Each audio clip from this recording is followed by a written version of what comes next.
The town had a buzz to it. There was excitement to it. Augie Renna says Trump's early years in Atlantic City were the best days here. America's playground. A lifer in the casino industry, he spent 4.5 years in the early 90s at the Trump PLAZA, which closed in 2014.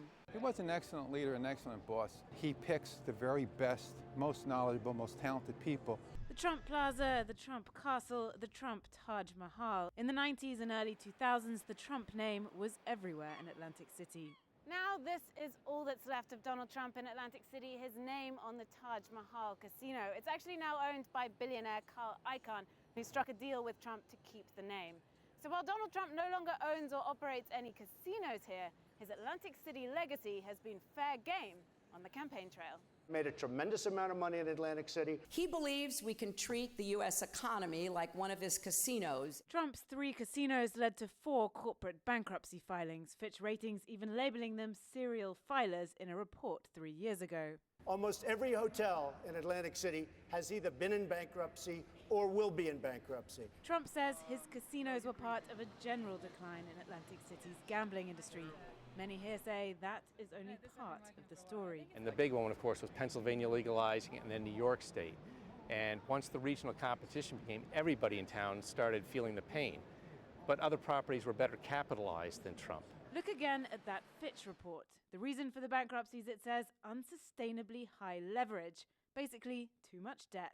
Stephen Perskie headed New Jersey's Casino Control Commission during Trump's first Atlantic City bankruptcy in 1991. I can tell you that the interest rates on the bonds were in the 15–16% area, which is highly risky in any business. That the bondholders were very strongly and professionally represented. He and the investors that invested in him made a calculated risk, and they lost. For small business owners like Mike Diehl, the risk wasn't so obvious. When the Taj Mahal opened, his music company won a bid to supply them with $100,000 worth of pianos. I talked to my lawyer about whether I should put a lien on these pianos, make sure I got paid.